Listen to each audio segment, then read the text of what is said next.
Welcome. I'm Gary Garrels, the chief curator here at the Hammer. Thank you all for forsaking this beautiful Los Angeles afternoon to be here at the Billy Wilder Theater. I'd like to introduce the artists who are participating in the discussion this afternoon.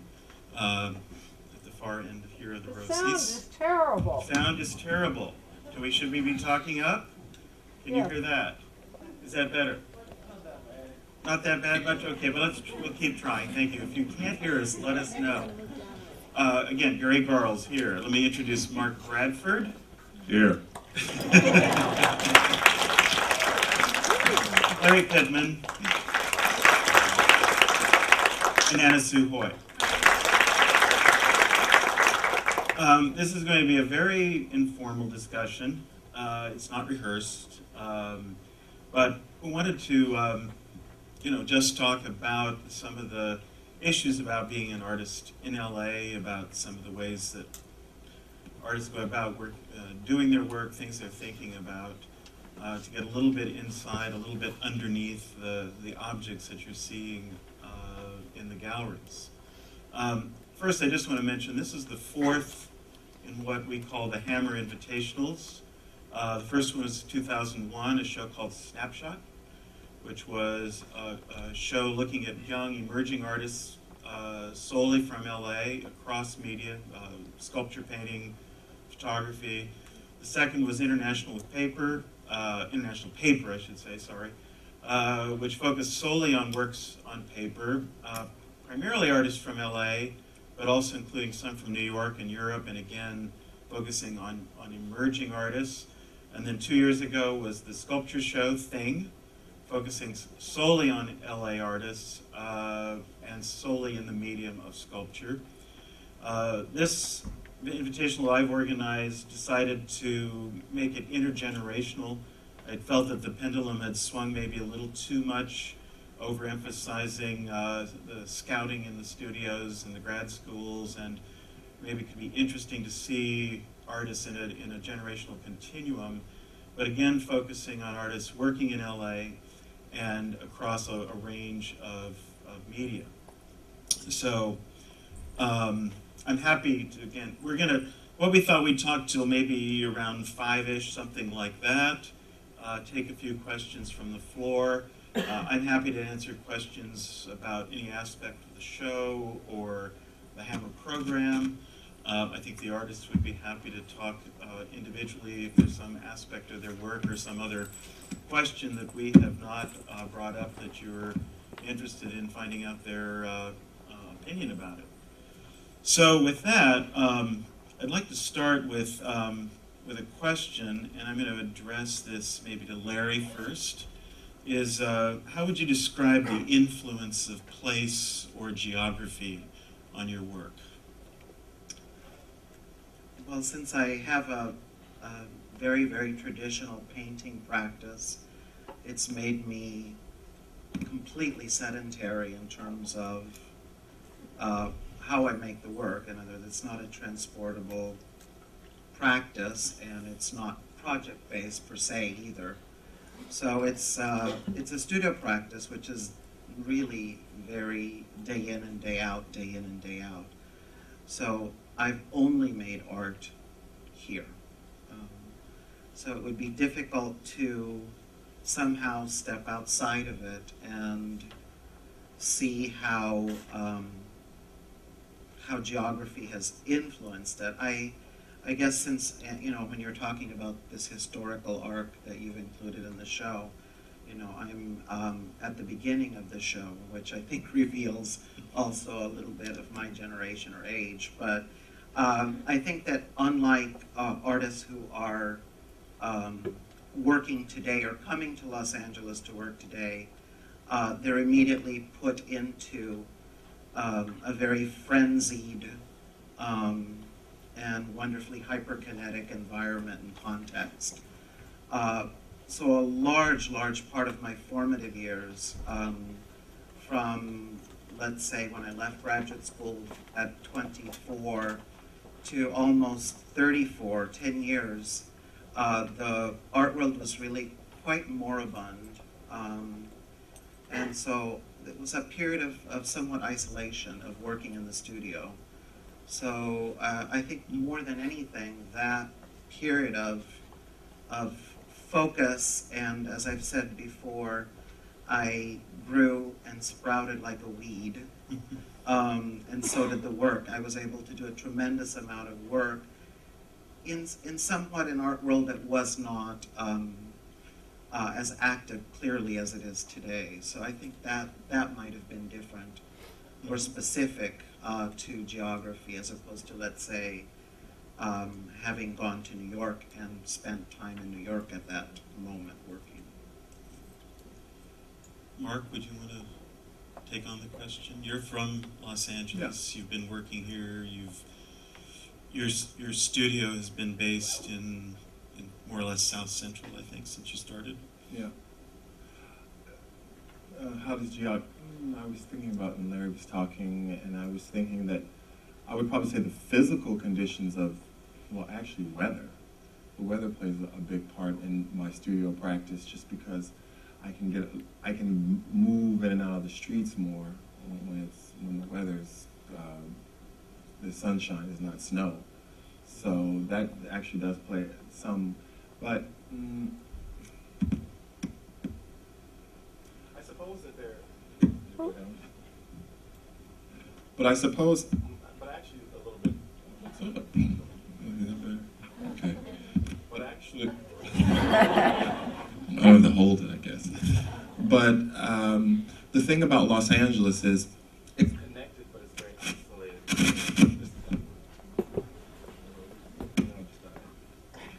Anna. Okay. Okay. But it's not okay. Yeah, wait a minute. It goes on and off. Let's try it here. All right. Yeah. No. Okay. I'll just hold it. Yeah. But LA is a very connected and also isolated place. So the neighborhoods in themselves become these very, very dense and very unconnected spaces. And I sort of look at the freeways as these sort of connectors. So in some ways, it seems like I'm hyper local in sort of my geophysical locale. And I think that has a lot to do with the fact that I have a very tight network and movement when I'm working on a day-to-day basis. I just don't want to go very far for anything, and it definitely does creep into my work. I don't know if that's lazy or fascination. I haven't quite figured that one out yet, but it definitely does creep in. Just the physical proximity of space and knowing that the next neighborhood, whether it's sort of ethnically changes or class-wise, or there's always a freeway. So I'm always looking at sort of freeways and the way that they connect in streets. But you've talked publicly, I mean, there are public statements about this kind of mix that happens in LA, though, between you move from a Korean grocer to sure. Black shopkeeper. I mean, that there's there's a kind of intensity of kind of I would say there's people kind of bumping up against each other that happens. Is that? I don't find people really bump. The cars bump up against each other here. But I don't. People who really they bump up against each other. Really. But I think that in regards to merchants, I've come from like a merchant family, so I'm kind of fascinated by sort of merchant culture, and the less expensive the neighborhood, it's easier for immigrants to come in and get businesses started because the immigration issues is a little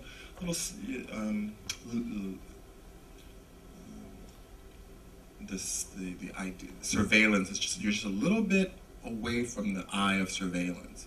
So many people come into certain parts of Los Angeles and they're able to start businesses, different cultures, and so I think that makes it really dynamic. One day it's owned by a Korean, the next day it's owned by someone from India, from Nigeria. So I find that the merchant culture is very rich and turns over, and you bump up against those. And that probably plays a lot and interests me as well. Anna, you want to tackle it? Yeah, sure. I spent my first years making art in the 90s in New York, so, and that's also where I learned about contemporary art, which is a great place to go. If I knew not very much about contemporary art when I started, and I thought I was going to go to art school to do figure sculpting in clay like Rodin. He was my hero. So when I got there, I had a lot to learn about what people were interested in, right now, or in the 90s. And it was just like, they used to call me gallery girl because I was just always in galleries and Soho and Chelsea and looking at a lot of things and talking. There's so many artists per square foot there, so if you tell somebody you meet at a bar that you're an artist, they're kind of bored because everybody's an artist. So it was always about like talking about with other people the latest shows, and kind of I found that the work I was making was always coming out of that dialogue, like almost like a response, or my answer, or direct response to the dialogue we were always having about the work that was being shown in New York. And when I moved to LA in '02, it was a really refreshing kind of silence, or I can live my entire daily life without seeing anyone I know, which, it was a nice break, but now I don't always want to not see people I know. But then I found that the work that I was making in LA was more, after I had learned about contemporary art in New York and gotten the information I needed to get and figure out what I wanted to make, LA became a really nice place to go inside and make the work without all the external voices.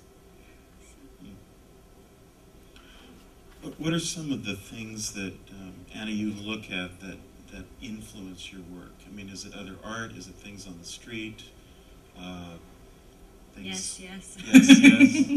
But maybe the one thing that definitely, other people's art inspires me. My peers' art inspires me, and then I'm often taking things from the street to use that gets incorporated in the sculpture. Like when I was in New York, my first show consisted of BMX bikes that were found in the streets, because that's what was around. So I was just picking up all the abandoned bikes that used to be locked to traffic lights, and engulfing them in big rocks. So it was kind of like this fantasy of impact and street energy. But the thing that what I've been looking at most lately for the work, especially in this show, is folk art, like dream catchers, ceramic work made by people who are artisans, and knotting, different ways of knotting, a lot of craft, and it just gives me ideas about how to use a multitude of materials.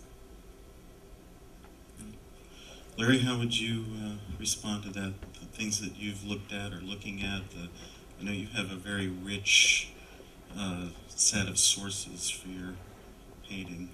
Well, when I was just left graduate school, I worked in the interior design world, and that still is, I think, a source of rich information. I learned about textiles, wallpaper, furniture, architecture. That was kind of a coming of age, so that was a very important source and continues to be. I love retail culture. I love some of the redundancy it produces, the kind of uncritical excess it produces. a certain palette it produces. And then also, like Anna was saying, my companion Roy Dell and I have been collecting for many, many years, and we've collected religious art, folk art, religious painting from Latin America. So those are all motifs that and imagery that I constantly look at and have for many years, and try to process it and bring to the work. Mark? Just hold it. I like information. I'm kind of an information sort of signage, but what's available in sort of the landscape. And I love the way it shifts and moves around. That's kind of something I'm always, I have to be careful when I'm driving sometimes. I like to look at that. And also, I'm very interested in woodcuts. I like sort of old woodcuts. I'm looking at sort of old maps of Venice by Barbieri, Jakob, and that's at the moment I'm very much interested in how sort of map making and the hand and how the myth sort of circulate. So I'm sort of looking at maps that really aren't based on the real anymore, but still they're sort of lodging our information. So I'm very much influenced by maps. I love maps. I don't take them as real, but I just sort of take them as a sort of inauthentic safety net. It's like a GPS in your car that doesn't work. You know, right? Right, we love technology until it breaks down. So that's something that's kind of fascinating to me. I like to look at, I've been looking, I don't know why, but I've been looking at, been going and looking at old master paintings, but not particularly the painting. I like the cracks in the oil paint. You know, I like to get really close and look at the cracks in the oil paint.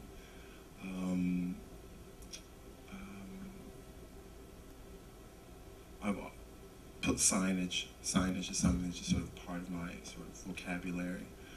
So I'd say those things at the moment. Well, that's for me one. It sort of leads right into the next thing I wanted to bring up was that. I mean, I have lived in New York many years, and one of the great things about New York are the fantastic museum collections that are available. I mean, it's just so amazing to go spend an afternoon at the Met, and you know, you can go from everything from Islamic to European, Renaissance. I mean, it's all there, and you can just take it in. And I have to say, while I think museums are certainly continue to develop in LA, that kind of looking at the sort of history of art seems to me to be less a part of the visual culture. So your competition here is the street, it's popular culture, movies, that kind of thing. And I wondered if any of you had any thoughts about that, just the kind of, again, the visual environment and with how museums or, quote, high art what kind of relationship does that have to what you're doing? I think going back to what Mark was saying about looking at paintings is that I think that, painting, what could be happening actually among very, very young painters again, is that it isn't just exclusively about recording a sort of a site of subjectified experience, but the need, especially if you make paintings, to revisit a bigger arc of painting history, which is enormous. So,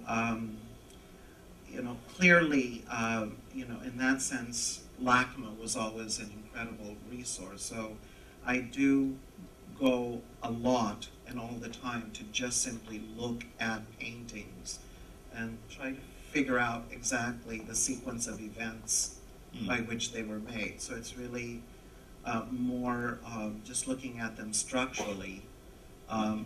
So almost any painting can do. It really isn't. So yeah, it isn't that. For example, also just 2 weeks ago I was at the Norton Simon Museum, which has, I love the Nabi, early 20th century. And they have some good examples there, but it's really more about looking at how something is structured, or the sequence of events of how something is made. So that's, you still have to go to art history. It isn't always exclusively through the act of seeing and driving. Mm-hmm. Yeah, I feel it's sort of the same for me.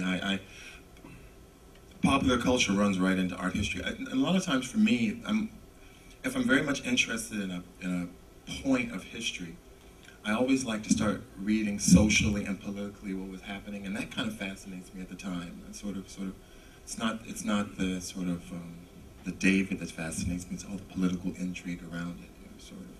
And but it's really a point of departure for my imagination. And really, I don't feel as a painter, I don't feel the baggage of art history when I begin to paint. I just kind of go through it like I just go through it like I go through everything else. I don't really take that on.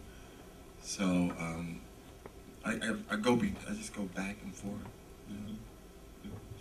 And in your work, I certainly see the issue of, I mean, specifically in the new ceramics, there are definitely, you mentioned pop culture or folk culture, I should say, like dream catchers, but there's certainly, in the new work particularly, the issue of scholars' rocks, which are one of the highest achievements, I think, within classical Chinese aesthetic production. And they were never touched by human hands. I mean, they weren't made. So I was calling them the original found object, because I think they weren't supposed to be carved. They were just supposed to be found in nature that way.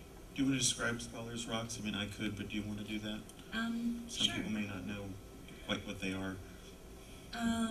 Scholars' rocks, it's this rock that was found in China a couple thousand years ago, when there was kind of like a culture of the philosopher, calligrapher, kind of thinker, poet kind of person.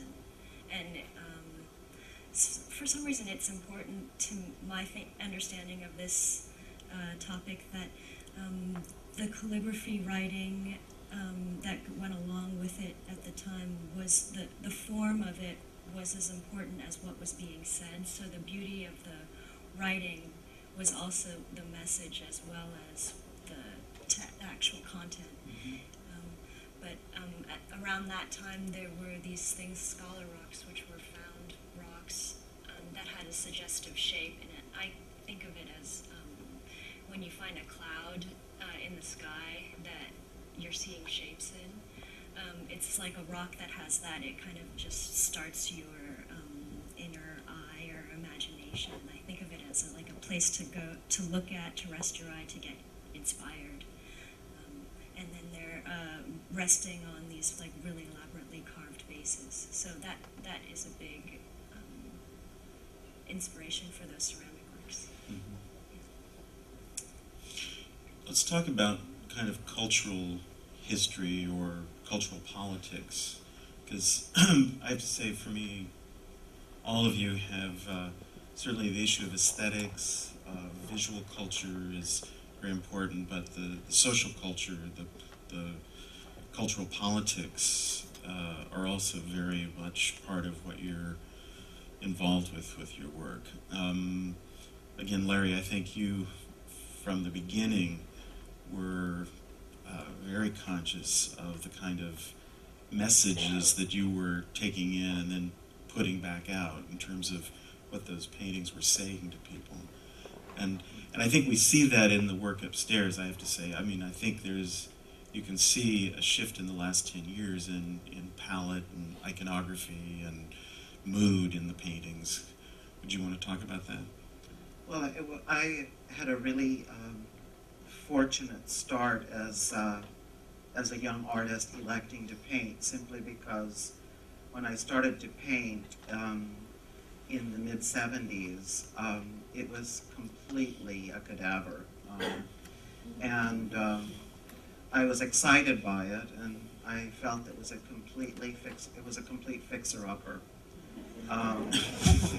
And I think that when I say, the capacity to view culture from the view anything in culture and opportunistically even see it as fixer-upper might indicate that you're not functioning so precisely from a central point anyway, so that you're, whatever the reason, I think in this case it was just a very serendipitous moment of, in my very early 20s, coming out of the closet, looking at painting as a complete fixer-upper, and for some reason I conflated both of them immediately, and I thought, wow, this is really exciting. So, and also I was taught very early on by Via Selman's, Elizabeth Murray, Miriam Shapiro, so I had a strong feminist upbringing in terms of my education. So part of that was historical revisionism. So we combed through history and looked at things that were degraded, B-movie, not canonical, and lo and behold, you found things that were decorative, not minimal, and so it made sense then at that age, and also from a particular generation, in the formation of a public identity based on sexuality, to slightly, or maybe in some cases, proactively cross-gender in the work, or at least flirt with those ideas or appropriate things that in different periods of time would have been seen as feminine or female. I think that came very naturally to me. It wasn't forced, it was very organic. And I think the work, if you see the paintings in the gallery upstairs, they remain very attentive to detail, which reveals not only a specific focus in the practice, but might also reveal somewhat of my cultural pathology. How that passing, maybe for me, I'm rethinking, what does it mean now? What does it mean for sort of James Brown to pass on and another type of sort of masculine figure to sort of take center stage, a little bit more thugged out or something, I don't know. Mm-hmm. And so I'm sort of rethinking, and what does that territory look like now, and what does it feel like to me? And that was really like a direct, I've always liked the history of revolutionary statements and banners and billboards, and that was actually a large Google ad that I sort of mined off of took it off of the wall on Central and Figueroa. But you didn't say James Brown is dead. No, it said Google. Yeah. Actually, but Google sort of how information, and I thought actually that the statement James Brown is dead probably should have been like text across, it should have been hitting everyone's little BlackBerry across the sort of, and I guess it's sort of me thinking, being a black male, and oftentimes actually not really happy with a lot of musical lyrics and certain very particular types of music, and I think it's just me thinking of things dying, things moving, coming up, and not quite sure, rethinking. So just sort of at the same, it was a statement, but at the same time, it's a little bit of a question that I'm not sure. I know it's not finished, but I knew that sometimes I actually like a declaration that I'm not quite sure of everything that comes after it. I'm not always proposing that we know everything before we step out. Sounds like revolutions. They always end up the wrong way. I'm like, oops, that's not what I meant. And for me, your work, goes right back to the 60s. The idea of, I think, some of the works you do with a group of people are participating in it. I'm thinking of the 60s and how many people like the re-emphasis on handcraft, on ceramics, on so I think there are a lot of things, and in fact, some of the books, I noticed the whole Earth catalog is prominently sitting there on your table. To what extent are you, how are you thinking about those kinds of things, and what does that mean, like right now in 2007? Well, the whole Earth catalog, I like that because it's about how to make it yourself. And I hand, like a lot of everybody else in the show, we all make our work with our own hands. But I like working with my hands, and it's kind of about do it yourself, which goes back. For me, it's like a kind of a punk aesthetic. But I understand that the ceramics look like. People were telling me they look like their parents' living rooms in the 70s too. But I work a lot with groups in the feminist movement, and my studio is actually in the old women's building that Judy Chicago took over in the 70s.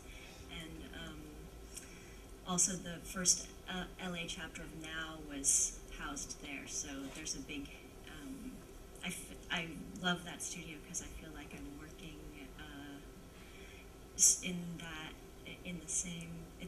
I'm working in the same building, and I just, it's like there's good spirits around there. But the reason I'm a feminist, but another reason why and the added bonus of working in a group that's all working for a common goal is that you get to be with people. So I was talking before about how in working in LA you get to kind of hide in your studio and make your work by yourself, but then on the other hand, by doing these communal actions like getting together to drink all the Sapporo beer that we need to get the cans, I need to make that beer can sculpture. And another thing that we did, is we had a big tie-dye party just last month where we all tie-dyed our t-shirts and underwear and learned that you can't mess up tie-dye, everybody can do it. Which is another thing that I enjoy about craft, is that it kind of, everybody can do it. It's not specialized. So I use a lot of group effort to make the sculptures and to keep the process of making lively and not just a lonely studio practice. This is, we live in a period of incredibly high production values. There are a lot of people who maintain very elaborate studios, and one of the things for me in this show was that it kind of just happened as I realized a lot of the artists I was interested in were extending a very old-fashioned studio practice. Working either by yourself or maybe with one assistant, kind of helping physically with some stuff. But do any of you have any thoughts about that? I don't know whether that's I think there's been a lot of period away from that, and now it seems to me that in fact there is some kind of a desire to return to the intimacy and directness of that kind of studio practice. In some ways it's a little old-fashioned, it's a little recidivist, it's, I have to say it sort of frightened me at first that I realized that I was, kind of making this, I think it's a kind of a statement in the show about what artists are doing today, and I don't think that's just in LA. I think that's happening in a lot of places. Any thoughts on that, anybody? I think the idea of direct application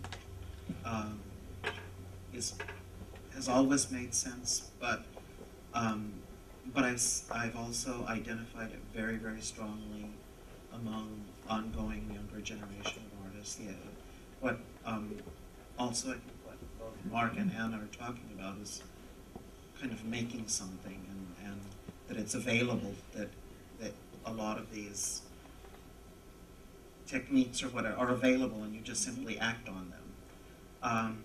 But the whole idea of just direct application instead of previous generations privileging mediation and hyperproduction, that somehow, without actually wonderfully not being reactionary, there's a return to paper, scissors, and glue to a certain degree. That's cool.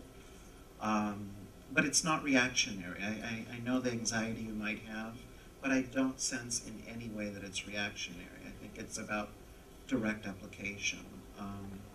I was here a couple of weeks ago to see a very, very good old friend of mine, Paul McCarthy's presentation. And I was just, I felt very primitive.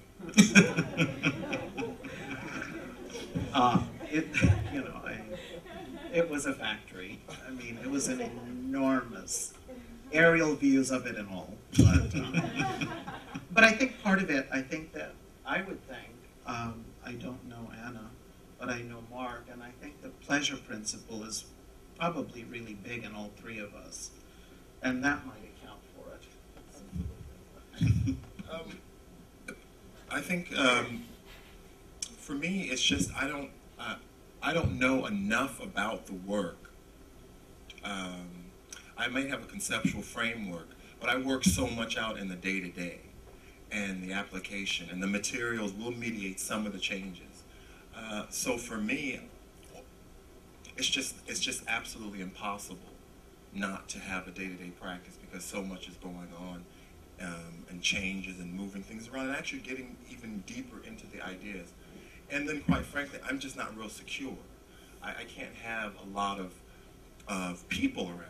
It just doesn't work. I can't. I do have an assistant, and I do let him go get the materials now. But I couldn't imagine having a bunch of people and farming things out. It just doesn't work that way to me, because I change my mind so much, which is a problem. I mean, I sound very confident, never change. So you never know that I really don't know what I'm doing, because it's, oh yes, I know make it 2 inches. Then I call him back, could you make it 3? And it goes on and on. So that's just, my practice isn't as precise at the beginning point.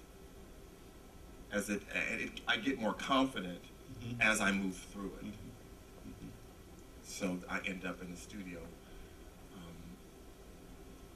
working things out that I actually thought were already worked out when I started. And do you want to join this conversation? Or I can say something just short, which is that if we each have our processes for creating these things, and so much of the inspiration about what to do next in the work or how to take the work further comes from in the middle of the process, comes from something unexpected happening with the material, or something like that, and you can't harvest all those inspirations if somebody else is making that work for you. Or do you think you develop a sort of practice that is tailor-made to your own particular neurosis? I mean, I definitely, mine is perfectly made from. I can just cover it up with some more paper, just drive around, get some more paper. I mean, I think I wonder how much of the practice that you develop as an artist is not directly connected. I think how do you correct your mistakes? How do you cover them up? I think your practice is sort of built out of that in some way. That's what I was thinking. Well, just to answer you really quickly, for me, just the idea of how with craft work, there's a lot about time and doing a repetitive motion over time, and kind of like it can be blissful and meditative, and it can also be boring and give you carpal tunnel. But like those scholar rocks, the process of making those is hours and hours of carving with a knife and a little paring knife, and that's so maybe 4 hours a day in the studio just doing that, and the idea, thinking about the scholar rocks while I'm making them, and minute changes of watching minute changes in the form take place. So yeah.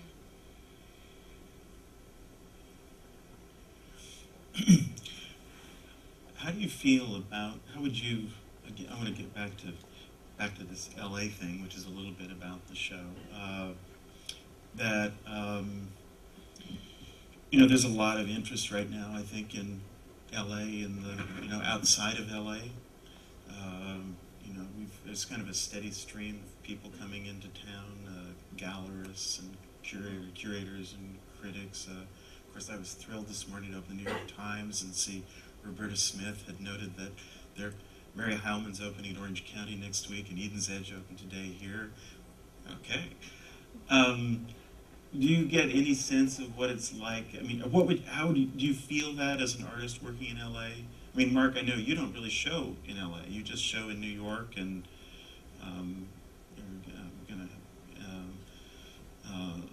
Larry, I think it took a long time for you to show outside of LA. There was a different, or no, maybe I'm wrong. Nope.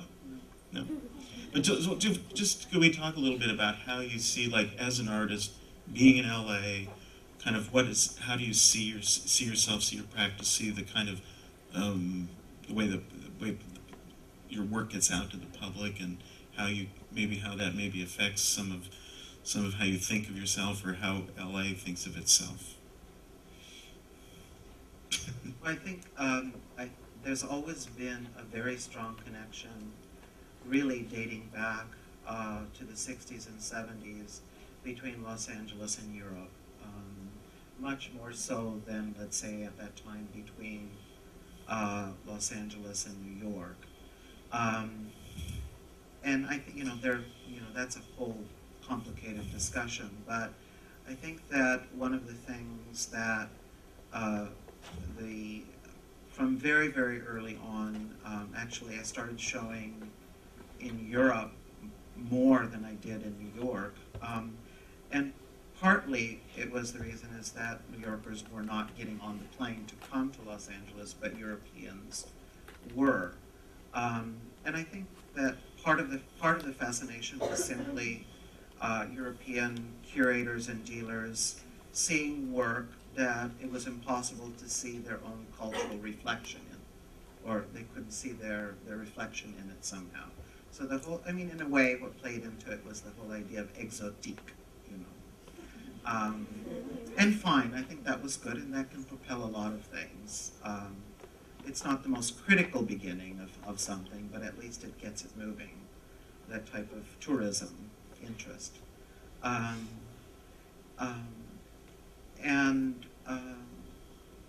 And then early on, I think, from New York, one of the first curators who came regularly and often was Lisa Phillips, from when she was at the Whitney.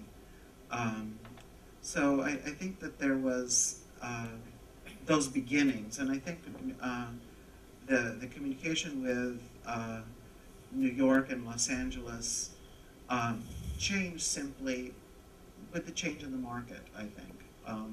As long as connoisseurship and criticism were the core propellants of making and talking and disseminating work, the two cities remained very distant. But with the power of the market, it actually democratized, leveled the playing field out, and communication is much more facile. You're saying, I would interpret that as broke open the critical discussion, actually. Yes. Yeah. That there had been a kind of monopoly of a kind of certain kind of theoretical position that was pretty much New York based, and it was really hard to somehow crack that open. Yes, but I think it was economic forces that really pried it open in the best sense. And you've been in New York, and now you're in LA, and I know you're going to go back to New York this summer. And you mentioned it a little bit before, but do you have any thoughts on that? Being now an artist based in LA, I mean, how do you respond to that location, this location?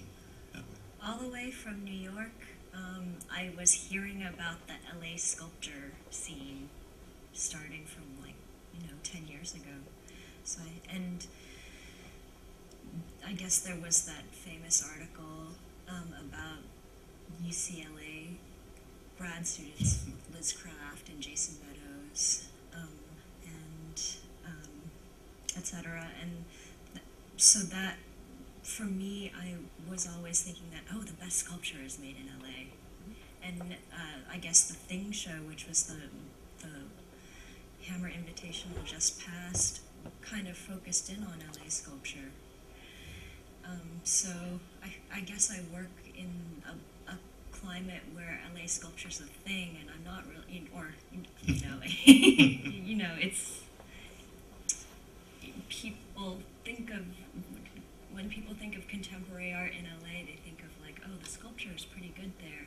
And I was just in Munich in February, where two group shows were going on in Munich, one at Sirena Kunst, and then there's also this show at Grim Rosenfeld in Munich, and they were both focused on LA sculpture. You know, it was just strange to go all the way to Munich and see my friend's work. So I'm not, you know, people are looking to LA right now to see the new sculpture. Mark, any thoughts? You don't show in LA. Yeah, I do. Yeah, you've been to Yeah, you've been at Red Cat, and I've been at Red Cat, and I had a show at LACMA and LAX, and Right. I don't have a gallery in Los Angeles just because I like to have long distance relationships. It's true. It's just more comfortable.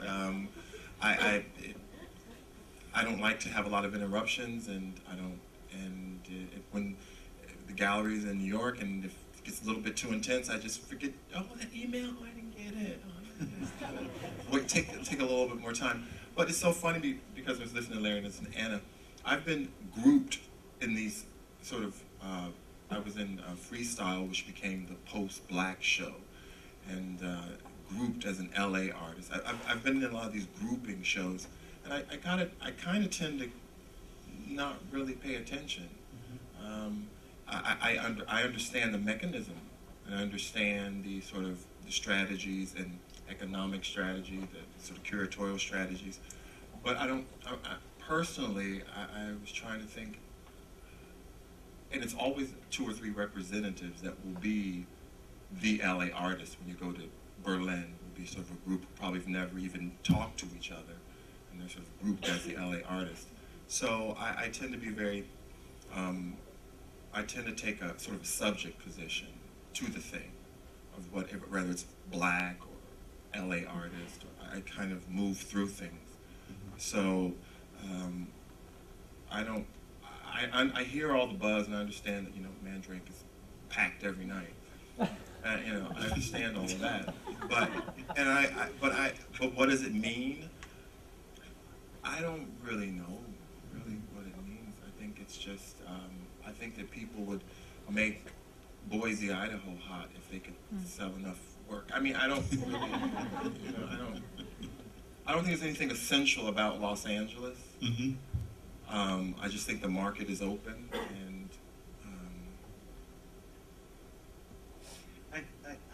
I mean, so many of my friends in New York have very, very strong identities as New York artists, and I've often wondered what contributed to that.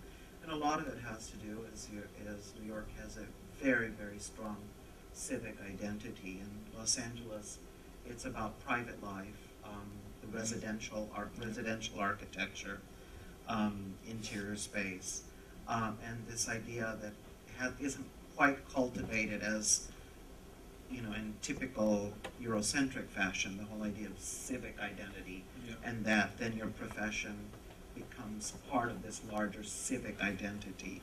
So I agree with you. I somehow don't quite understand what Los Angeles artist is, but I'm really well aware of what New York artists mean. because they will tell you. Yeah. Every 5 minutes. Great.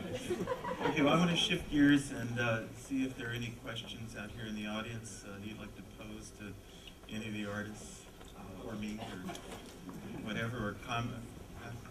We do have some microphones. If you have a question for the artist, we encourage you to speak into them so the whole auditorium can hear you. Right. See, there's a hand there in an orange shirt right in the middle. Maybe, Stephen, you can get to him. Want to raise your hand again? Nope, nope, sorry. Down here. I had a question about scale, and how does the approach, the decision about a scale of work affect you? I mean, is that an initial, let me put it this way, does the theme of what you're about to embark upon determine the scale you're going to work in, or do you decide, I want to do a mammoth-sized piece, and then that's what you decide, that's the kind of context you're going to put yourself in, and then fill that context? To all three of you. Well, I can just say, in the show upstairs, that I was thinking of those Scholar Rock sculptures as table sculptures, so they're table sized, and I have made larger works before, and I was calling those larger works the size of a lazy boy, but they tend to be lazy boy sized or table sculpture, but I guess that's always, something that fits in a domestic area, and I like to think of my things being in a home and just like casually placed amongst the home owner's personal belongings. So. How about you, Mark? You're kind of the biggest up there. Let me make the biggest paintings. Scale. Well, sometimes it has to do with money. If you have enough money, you kind of work it out, or you have an idea. I noticed that at the moment, I enjoy working in this sort of larger than life, sort of modernist scale, I call it, sort of. But most of the paintings that I sort of work on at that scale tend to be unstretched so that I can sort of roll them up. So there's an informality that happens to them, so I get sort of the best of both. But for me, I would probably say that it starts with the idea, and then I find a way to sort of make it happen. But the larger it gets, the more production goes up. And then I get nervous, there's too many people around, So I struggle between that. The production of larger work and also smaller work. It's more intimate, so it's always something I go between. How about another question? Right down here, Robert.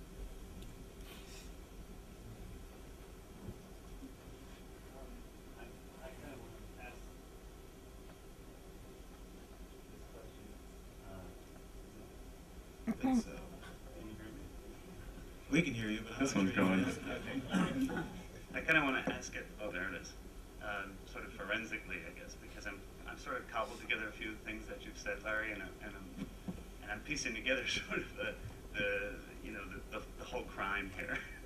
And so, I guess what I want to ask you is, you were talking about, and I love the way you were talking about paintings sort of being a cadaver, and it was this ultimate fixer-upper at the time, and so. It's a fixer-upper again, by the way. Oh, it is? Okay, good. Okay, good. It's in trouble. Yeah, okay, because I can afford to get into the market anyways. But so I'm wondering if, we're pitting sort of New York and Los Angeles against each other, and when I heard you talking about the marketplace sort of democratizing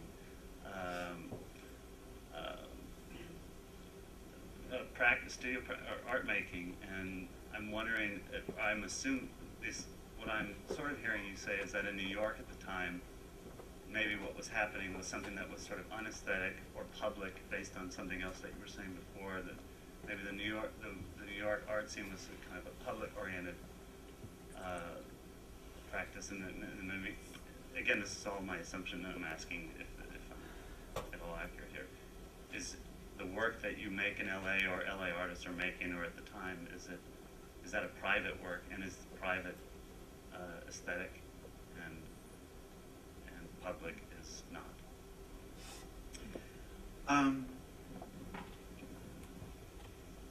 I can only, of course, speak from personal experience, and my work has, from the very beginning, always intersected with the market.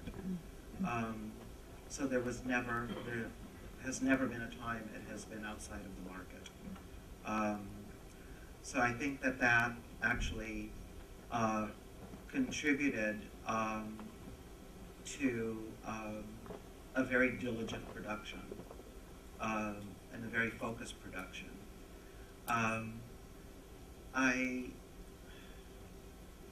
I guess I'm not clear as what you're asking. Well, I mean, I'm thinking about maybe what I wasn't around in the 60s or 70s in New York, but I imagine we were talking about conceptual practice in New York, or anti-aesthetic practice. Well, no, I think in New York, pattern and decoration was certainly going on when I was in school. So I think there was quite a bit of painting being made in New York. It might not have been, on the lips of October magazine, but it certainly was being produced. I think that New York, one of the beauties of New York is that actually it's not as sequential as it appears. It's much more multilateral in approach than what it actually might appear. So you can always still go uptown and see certain things, and Chelsea see certain things. 57th Street is a particular thing. But I think I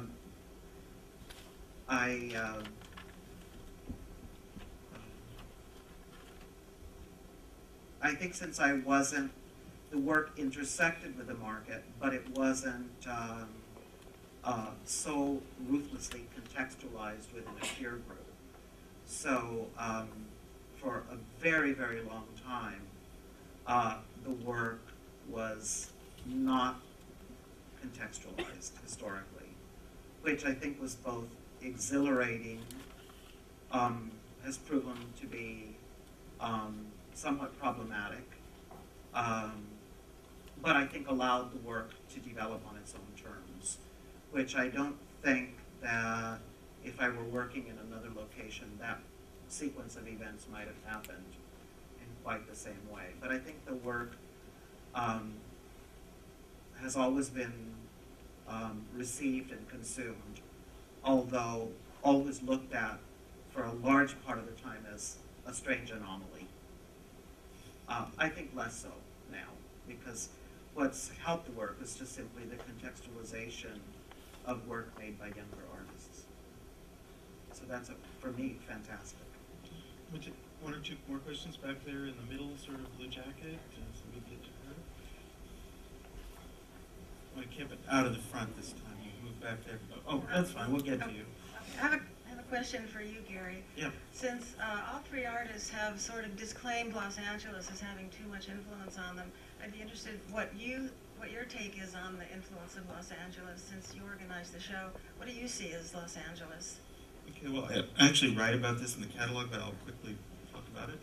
I mean, I moved here from New York 2 years ago, and even though I'd spent a lot of time in New York, I mean, I've been in and out of the city many times over the last 10 years. First when I was living in San Francisco, and then back in New York, and so on. But it wasn't a city I had lived in, where you wake up in the morning and you go through the day, and that's just different, but rather than being a tourist. And I have to say, I was immediately struck by the physicality of Los Angeles. I think of New York as basically a black and white city. It's all about tonality. And LA isn't. It's a city with color and light and sensuality and texture, and I mean, just right off the bat, that's here. And I started thinking about some of the artists I was interested in, and to me anyway, realized that was just really very much part of the work. There was maybe a less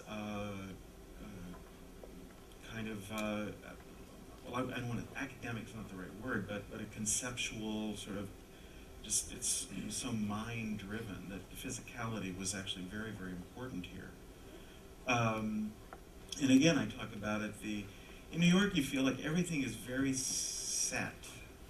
You know, it's a city that got built at the first half of the century, and occasionally there's something that, you know, intrudes on it, you know, so it's like a big, big deal. Frank Gehry's built a building on the west side, you know, but it's pretty sad. And, you know, and it feels like, you know, the whole thing is just concrete and it's not going to move ever. And it's just exactly the opposite out here. It's like everything is up for grabs all the time. And, you know, whether that's, again, the environment, I mean, you know, when you move here from New York, you, of course, immediately become aware that do you want to be sitting under the underpass? No. You know, you know, I mean, you don't think about that in New York. You know, and it's just, and that the openness of LA, that it's a city that's just still got so much potential and a sense of future in a way, to me, that's very different than New York. Not that, I mean, New York is a very lively, intense place, but there's just something very palpable, it's very physical here. So I've talked about this more in the catalog, but I do think there are real distinctions. And I have to say, I think that it actually, whether subconsciously or not, is sort of absorbed into the way a lot of artists work here. And I think, again, what they were talking about is being more private here as well. You know, and it allows people more space to just more intensely focus on their production without kind of a positioning. We had back there, we're going to get to you, yes.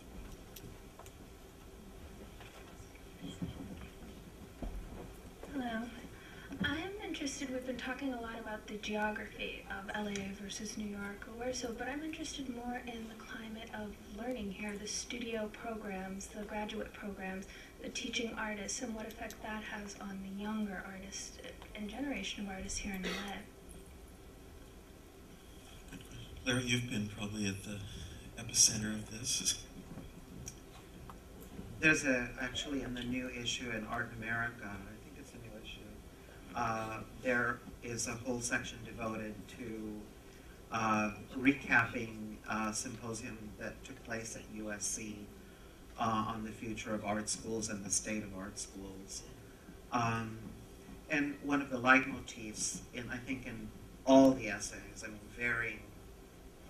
from varying voices, varying ideological voices, is that the MFA is a mess to a certain degree, and just the way we're teaching artists is clearly up for this type of discussion. In my pedagogical practice, I do primarily concentrate with people who make objects, that I do like the thing, and I like that an idea does become a thing. And you know, there are other areas of MFA programs that privilege more the sequence of an idea produces another idea, and possibly never picking up any materialization. UCLA is a thing-making school, fundamentally, and has been for quite a while. So that's my direct sense of it. I know different schools approach things very differently, but I think generally, you know, art schools have become very interchangeable, very generic. The same texts are being read by everyone, I think it's kind of in a moment of crisis. I think the education of young artists is very problematic right now.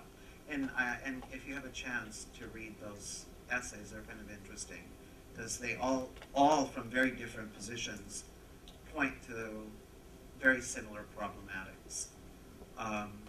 Although this is the land of art schools, you know, the concentration of art schools in Southern California and in California is tremendous. And what's great is all the students all know each other. I mean, that's I think how the community became more cohesive. Is all the students, primarily from each art school, they all know each other. So I think that's how the landscape changed. And for the longest time, and maybe still to some extent, the most powerful institutional structure within the art world were the art schools. And they still might have some power. I don't know. I don't have enough distance on it. Let's see. I'm going to say one more question, if that's okay. How about way in the back there? I would like to say something very positive. You're talking about me? Yeah. I'd like to say something very positively about Los Angeles, and that I think in any area that you're working in, you have this sense of freedom, and the delicious freedom that you have to investigate anything is just phenomenal. And I've enjoyed it very much. I'll agree with that. I think that's a great way to end.